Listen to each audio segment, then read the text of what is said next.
వేసవి సెలవుల కారణంగా తిరుమలలో భక్తుల రద్దీ గత కొద్ది రోజులుగా కొనసాగుతోంది. వైకుంఠం క్యూ కాంప్లెక్స్ లోని కంపార్ట్మెంట్లు, నారాయణగిరి ఉద్యానవనంలోని షెడ్లు, వెలుపల క్యూ లైన్లు అన్నీ కూడా భక్తులతో నిండిపోతున్నాయి. ఈ క్రమంలో రద్దీకి అనుగుణంగా టీటీడీ భక్తులు ఎలాంటి అసౌకర్యం లేకుండా అన్ని రకాల ముందస్తు ఏర్పాట్లను చేసింది. అయితే నిన్న రాత్రి 10:30 గంటల సమయంలో ఆల్వార్ ట్యాంక్ వద్దనున్న సర్వదర్శనం క్యూ లైన్లో ఓ భక్తుడు టీటీడీ యాజమాన్యం డౌన్ డౌన్ అంటూ నినాదాలు నిరసన చేశాడు.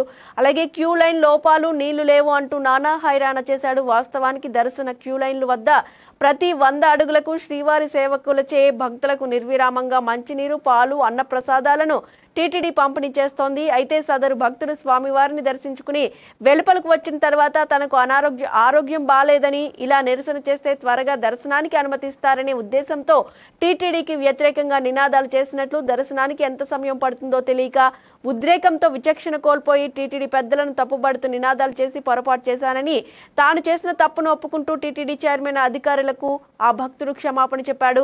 తాను నినాదాలు చేసిన చోటు నుంచి కొద్ది దూరం వెళ్లగానే అతనికి పాలు అందిందంటూ కాకినాడ రూరల్ ప్రాంతానికి చెందిన భక్తుడు బి అచ్చారావు స్వయంగా తెలిపాడు. అనూహ్యంగా పెరిగిన భక్తుల రద్దీ వల్ల దర్శనానికి వేచి ఉండే సమయం పెరిగిందని తెలుసుకున్నట్లు చెప్పుకొచ్చాడు.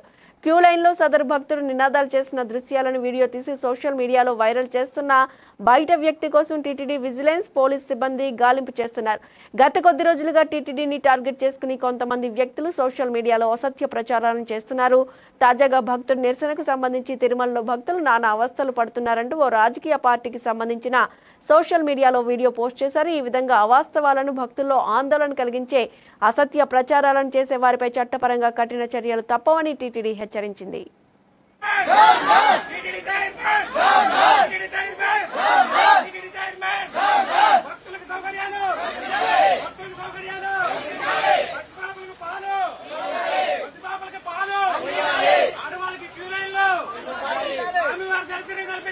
అందరూ చేయికి పైకెత్తండి, అందరూ చేయికి పైకెత్తండి, చేతులు అందరూ పైకెత్తండి. టీటీడీ చైర్మన్, అధికారులు